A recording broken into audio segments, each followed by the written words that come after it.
where are we going to be in the future? Where's HVAC going to be in the future? So we're always looking towards what is that next thing.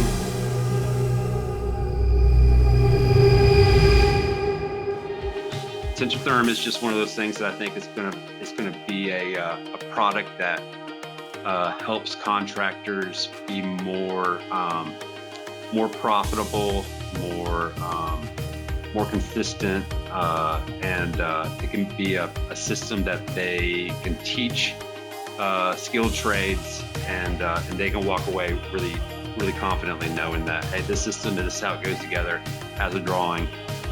These pieces go together kind of like an erector set, like Legos, and I'm not going to have a condensing boiler stack that's not venting properly, and my client's going to have a long-term solution. So with all that, I mean, I think Centrotherm is a no-brainer, and I love the fact that it's a product that we can keep on the shelf, and it's a lot easier to cut than metal.